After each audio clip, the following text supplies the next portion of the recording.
Yes, ready, start.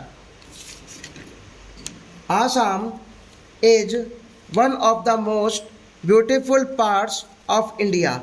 Here we have the biggest river and sprawling mountains, green fields and big dense forests.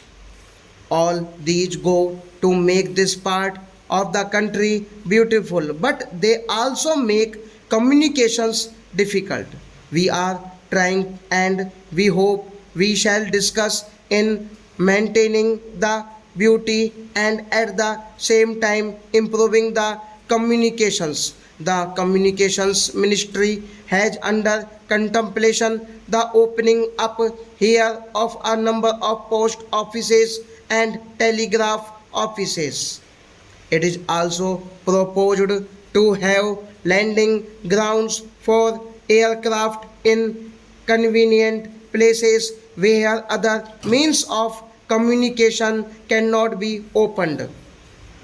When the partition came more than 50 years ago, the country was in a very difficult position regarding food. We were importing a huge quantity of food grains from foreign countries. Thank God we are now nearly out of the wood and are able to produce enough for our needs. In the same way, we hope we shall be able to surmount other difficulties which still confront us. That has been possible because the people as a whole have realized the importance of self sufficiency in the matter of food.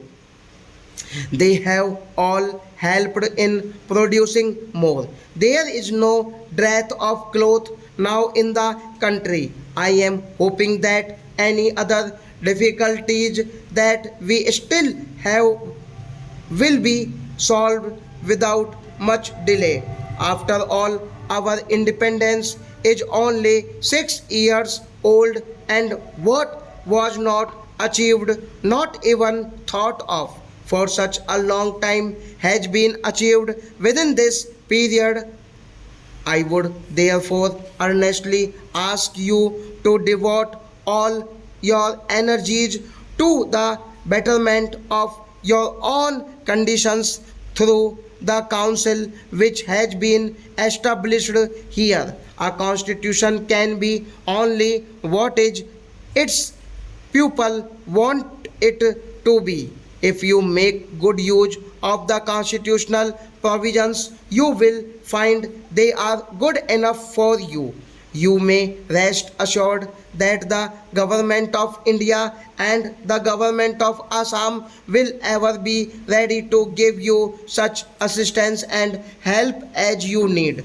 We know the difficulties which you have to face, and the government of India have been trying to help you. The opportunities that you have now got are of great value. They place your destinies in your own hands, and we are ready to give you such assistance as you require. This position has not been earlier when India was not free. You have mentioned the services of the missionaries. I am glad to be able to bear testimony to the very good work that the missionaries have been doing in various parts of the country. I have before this borne testimony to this fact on several occasions. I am therefore not surprised that you have spoken so highly of them. I would only suggest more respectfully one consideration for them. All of us, whether Christians or non-Christians, appreciate their services. But as Mahatma Gandhi used to say, we would have appreciated their services all the more if they had not been conditioned by one thing and rendered purely out of love for you and not with a view to conversion. but that is a point which they have to consider. Our Gita tells us that our objective should be to serve, living in the results in God's hands.